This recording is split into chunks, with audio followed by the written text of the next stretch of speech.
NFTCON. I just wanted to come talk to you guys real quick about Divine Anarchy, kind of what we're doing, the NFT space, a couple of generalized things, and in Web3 as well. One of my first topics that I want to start out with is actually roadmaps.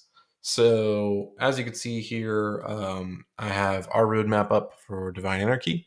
I want to just talk about why roadmaps are important. So one of the things is for expectations. Setting expectations is a very big thing for any project. So that way people know what's coming, when it's coming, and what can they expect from what that thing is. So setting out like a kind of a roadmap is a good way to kind of give people of setting that train of products that you're kind of delivering to them. So expectations is huge. It's also about responsibility. So as a project owner, it's important to kind of take on that responsibility and understand what you're supposed to deliver, and you want to try to hold up that same roadmap. So that's something you're always focused on. It helps you prioritize things when you keep them in this kind of order. You can even see here what we've done is with our dates. So we've actually put dates, and we always say estimated dates. There's times that we want to finish something, but there's no product that should ever be launched on a specific date if it's not ready.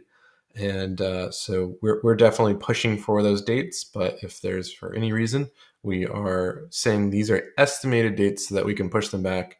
So that way we can keep quality in check. It's very important to be realistic with the time frames for what you're building. The meta has gone to something that's they just want things that are tomorrow or soon. And in the tech world, it takes time to not only build these things, but to test them, understand the product that you're building, put the product research into what you're building. All those things, it just takes time, and like people want things the next week, and it's kind of ridiculous. And it's not something that your project or any other project should really strive for. What they should strive for is delivering quality products, and quality products take time. And some of this stuff is just hard, right? So like we've talked to anime studios, for example, and we want to try to attach our IP towards anime studios. To do an anime episode, we were quoted 6 months, and that was by a top studio that's worked with Baruto and other big anime names. So these are people that know what they're doing. They're high output deliverers. So this is, sometimes the best case scenario. Granted, I think we had about 2 months on a waiting list or 3 months on a waiting list before we got started. But still, I mean, that's a long time to get started, even if we weren't on a waiting list, right? You're talking about at least 3 months. And at the time, we were just talking about a minute-long thing. This wasn't even, something multiple minutes or a season or anything like that. It's a 1 minute episode or 1 minute short. So yeah, it's important to kind of understand that when you're making these roadmaps, set real times, and there's things that you don't know, right? So like we have these dates that we've estimated, but we can't say that we're going to work on spirit animals if we're not done with gas wars, because that would just be a conflict of interest. We shouldn't be working on these at the same time. Once this gets done, that kind of same workflow is actually going to be used here. The reason we can kind of keep 3 of these active is because we have multiple people on our team and they specialize in different areas. Luckily, our team can run all 3 of these things at the same time, so we're able to kind of put all of these in progress at the same time. Luckily, we're enough to grow, a team for that. I want to move on to some stuff that we've actually done within our game. So one of the things we've done with is we've kind of added governance to our app, and what we've done is we've allowed people to use the ownership of their wallet to be able to cast votes and use governance to kind of play a simple game. So it's a very simple concept where they can influence people into going to one of the sides or the other side, based on which side you had, or which side you voted and which side won, depended on um, if you were able to get certain tokens and things like that. So governance is super super cool, and it's pretty much built in, um, and it's what's really cool is what we're about to release. So this is actually on our testing site. This is a proposal system. It's very much based on a doodles. We've done a lot of product research on doodles and how they've been doing things. We really enjoy doodles. I've even talked to our team about some kind of doodles attribute or something that we could do here to kind of show our appreciation for the product research we have done with them. What we really wanted was just a good way to interact with our community, and Doodles does a great job at their proposal system. So we've modeled a lot of things off of that. And that's another thing that's a part of like product research, like I was just talking about. We got to look in the space and see what people like and what they're doing. There's no need to kind of reinvent the wheel. Once people do something in a certain way and it starts working, we can definitely use that same thing. I'm not saying to copy anybody by no means, but definitely kind of use what works and build from there and add on to that value. Same thing works in programming, right? Like, one of the reasons that we have like the 721 standard is so that other contracts can interact with them. So it's predictable, but it also allows you to not reinvent the wheel, right? If you're going to build an NFT project, you don't really even need to know what's going on in a 721 contract. You're basically just inheriting it, and you don't have to reinvent that wheel. That's one of the great things just about tech in general, and what people do is not reinventing that wheel.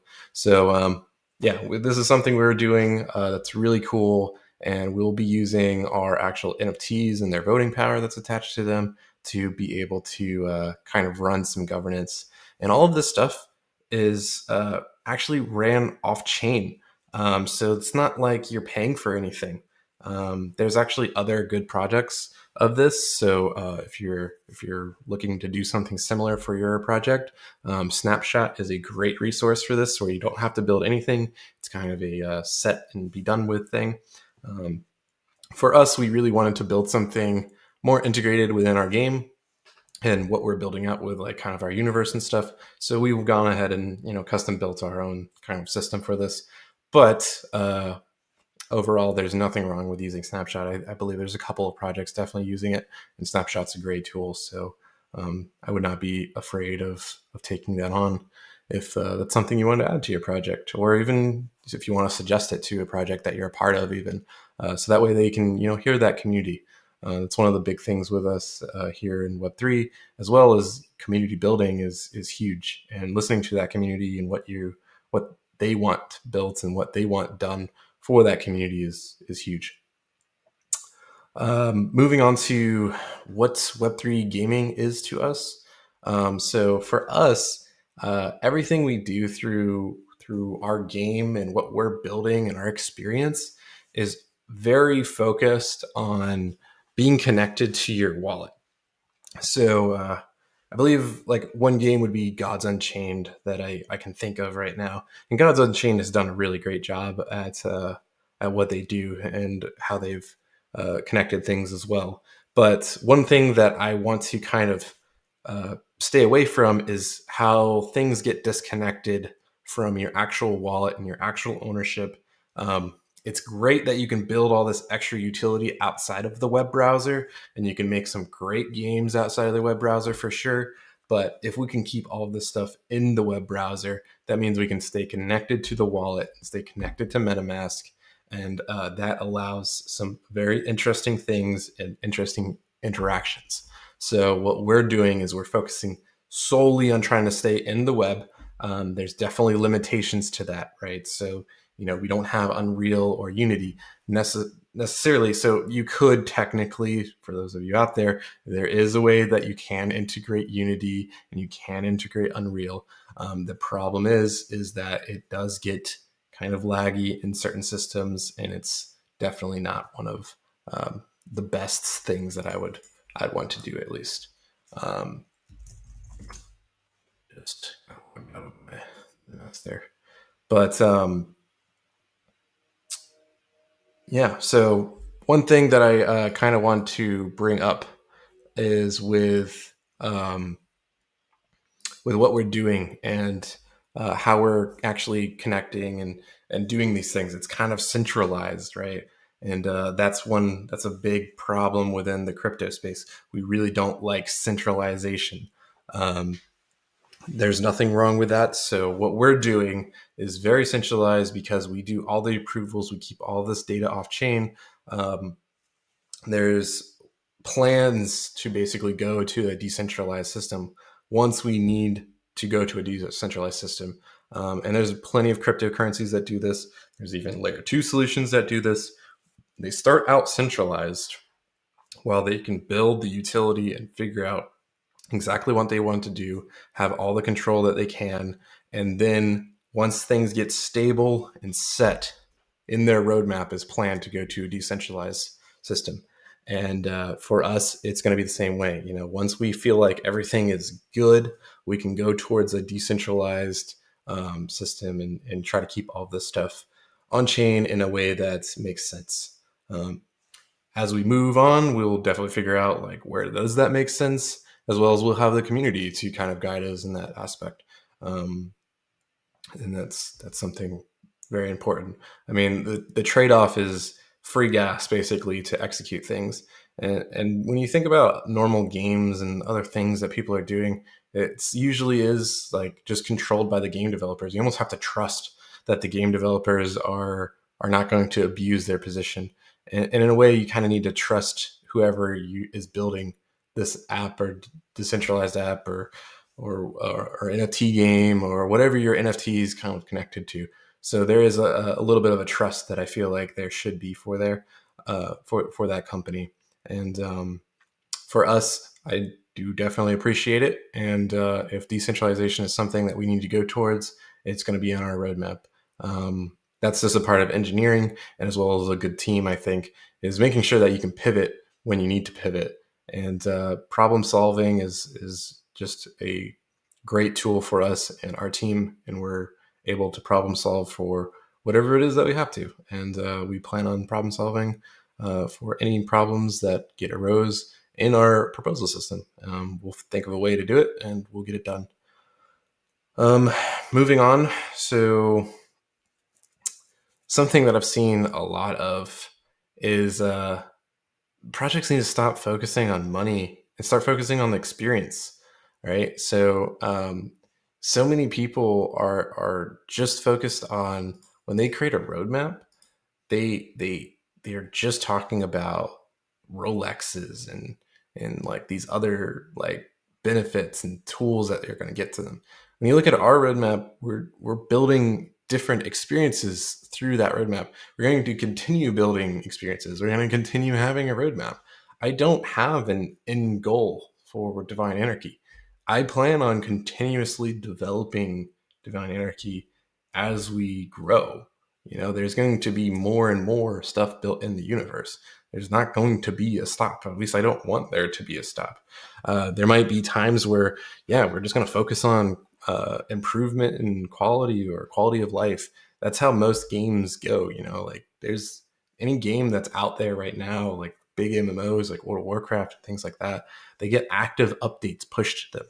An NFT project, I feel, should be the same way. You should be continuously adding to that NFT project or that brand or whatever you're doing. So we've never been focused on money, and I don't think any other project should be. You should always be focused on what the experience is that you're trying to build. And with that, sometimes money will come to follow. But it is what it is. So another thing to talk about is continuous experience or continuous delivery. When you're trying to build out these experiences, it's important to kind of start out easy if you can. You know, build just like an MVP. This is like the normal stages for tech companies, right? You have to build out like an MVP first, so that people can see what you're doing and see if they even like what you're doing. And then once you kind of have that MVP out, you can kind of start deciding, okay, well, we need to improve here and there.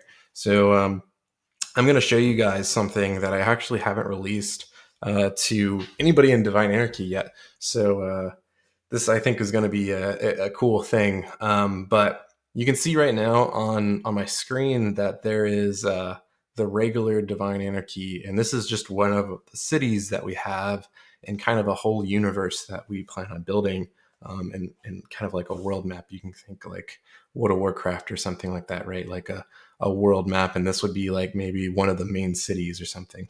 So this is just one city, and this is the only thing available right now. If you were to come to Divine Anarchy, you just see this one city. But we want to do continuous delivery, right? So we've been mocking some things up and thinking about the future of Divine Anarchy and what we want to build. So this is the city that we have, and this is the city that we want to upgrade it to. And I'm thinking this is likely what most of the world is going to kind of look like in terms of detail. It's kind of like this 2.5D. There's a couple of cool tools that I've been thinking about using as well to make it a little bit more interactable. But yeah, this is kind of a part of that continuous delivery, right? Like we had a very simple flat map version of this, and now we have kind of like a more immersive version.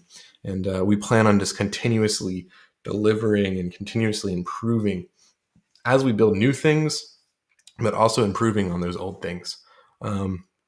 So that's us at Divine Anarchy, and kind of my take on a lot of different things in the Web3 space as well. I thank you guys for coming to my little talk, and I hope it helped. Yeah, see you guys later.